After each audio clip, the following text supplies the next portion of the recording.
കിങ്കരന്മാരോട് പറയുകയാണ്, ആണി കൊണ്ടുവാ, ആണികൾ കൊണ്ടുവാ. കൊണ്ടുവന്നു ആണികൾ. ഈ പാവപ്പെട്ട മാഷിത്ത ബീവിയെ ആ ചുട്ടുകൊള്ളുന്ന ഭൂമിയിലങ്ങ് കിടത്തി, മലർത്തി കിടത്തിയിട്ട് ആണി അടിക്കുകയാണ് ഫിർഔൻ. ആണി അടിച്ചിട്ട് അനങ്ങാൻ പറ്റാത്ത രൂപത്തിലങ്ങ് കിടത്തിയിട്ട് അതാ ഫിർഔൻ അവന്റെ അവന്റെ ഇല്ലാതെ അവന്റെ കൂടെയുള്ള പാമ്പുകളെയും തേളുകളെയും എല്ലാം അതേ മാഷിത ബീവിയുടെ അടുക്കലേക്കങ്ങ് പറഞ്ഞേക്കുന്നു. പാമ്പുകളും തേളുകളും വന്ന് മാഷിത ബീവിയെ കുത്തുന്നു, ശിക്ഷിക്കുന്നു, വേദന കൊണ്ട് പിളയുന്നു. ആ സമയത്തതാ ഫിർഔന്റെ ഗർജനം കുഫ്രില്ല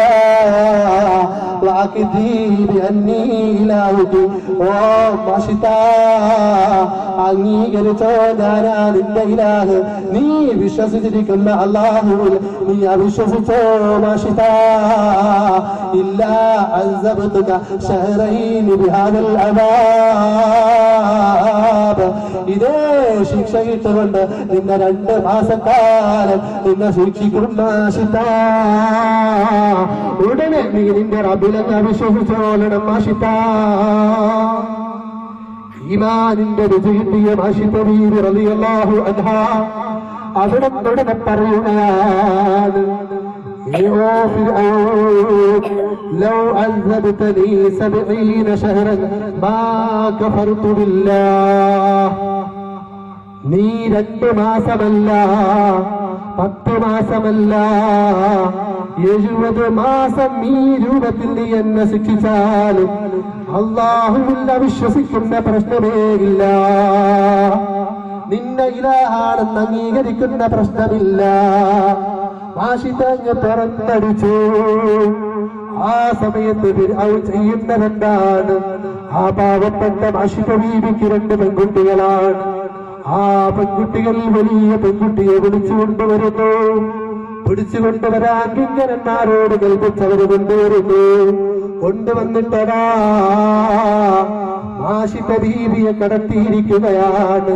ആ കടത്തിയ മാഷിത ബീവിയുടെ മകളിൽ തന്റെ വലിയ മകളെ പിടിച്ചങ്ങ് കിടത്തുന്നു.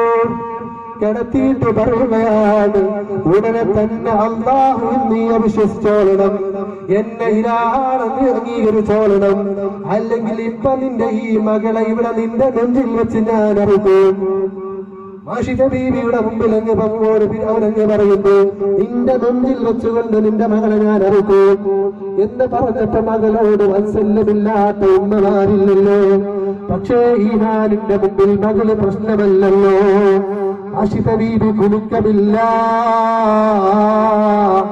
ഫിർഔനതാ ആ മാഷിത ബീവിയുടെ വലിയ മകളെ പിടിച്ച് നെഞ്ഞിൽ പിടിച്ചങ്ങ് അറുത്തു കളഞ്ഞു. മകളുടെ ചോരയങ്ങ് ഈ അമ്മായിയുടെ നെഞ്ഞിലൂടെ മറത്തൂടെ ഒലിക്കുകയാണ്. ആ സമയത്ത് ഈ അതൊന്നും അവിശ്വസിക്കാതിരിക്കുന്നു. വീണ്ടും ഫിർഔൻ പറയുകയാണ്, ചെറിയ മകളെയും പിടിച്ചുകൊണ്ടുവന്നു.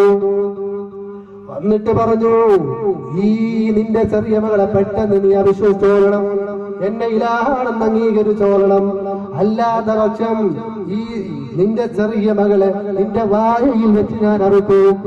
ഫിർഔനിന്റെ ഭീഷണിയാണ്, ഫിർഔന് ഭീഷണിപ്പെടുത്തുകയാണ്.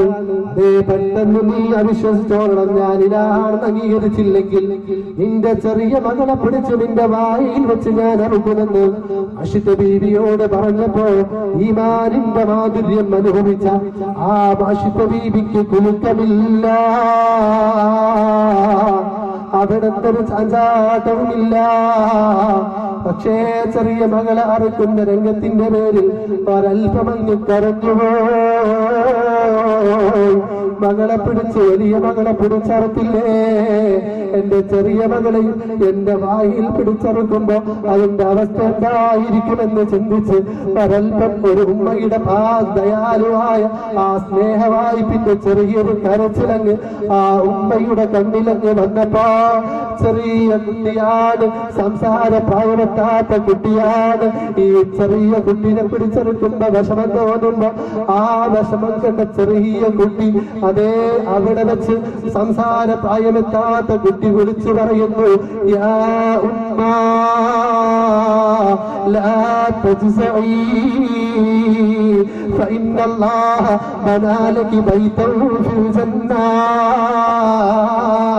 يا أمّا لا تجزعي فإن الله بنى لك بيتا في الجنة يا أمّا لا تجزعي أمّا ബേജാറാകുന്ന ഉമ്മ, വിഷമിക്കേണ്ട ഉമ്മ, പ്രയാസപ്പെടുന്ന ഉമ്മ, നിങ്ങൾ എന്നെ അറുക്കുന്നതിന്റെ പേരിൽ നിങ്ങൾക്ക് ദുഃഖം വേണ്ട ഉമ്മ. ഇന്നല്ലാഹ ബനാലകി ബൈതൻ ഫിൽ ജന്ന, സ്വർഗത്തിൽ നിങ്ങൾക്കൊരു മണിമാളിക അല്ലാഹ് ഒരുക്കി വച്ചിരിക്കുന്നു ഉമ്മ. ആ ഉമ്മാരോട് സംസാര പ്രായമെത്താത്ത കുട്ടിയൊക്കെ വിളിച്ചു പറഞ്ഞു. ആ കുട്ടിയെയും അവിടെ വെച്ച് അറുത്തു കളഞ്ഞു. ഇത് കണ്ട് പിടിച്ചു നിൽക്കാൻ പറ്റാത്ത ഉമ്മ പെട്ടെന്ന് ഇവന്റെ ശിക്ഷയിൽപ്പെട്ട് ഈ പാവപ്പെട്ട ഉമ്മയും മരിച്ചുപോയി. എന്റെ പ്രിയപ്പെട്ട ഉമ്മമാരെ, പ്രിയപ്പെട്ട സഹോദരിമാരെ, നമ്മളൊരിക്കലും നമ്മുടെ ജീവിതത്തിൽ നല്ലതല്ലാത്ത പ്രവർത്തിക്കരുത് കേട്ടോ. അവിടത്ത് മറക്കാതെ റോട്ടിലിറങ്ങി നടക്കരുത് കേട്ടോ. അനാവശ്യങ്ങൾ പ്രവർത്തിക്കുന്നവരാകരുത് കേട്ടോ. നല്ല പ്രവർത്തനങ്ങൾ ചെയ്യുന്നവരാകുക. നല്ലവരായി അല്ലാഹു നമ്മെ ജീവിക്കാൻ അല്ലാഹു നമുക്ക് തൗഫീഖ് നൽകട്ടെ. ഇനിയും കൂടുതൽ നീട്ടിപ്പോകുന്നത് ഒരിക്കലും ഉചിതമല്ല.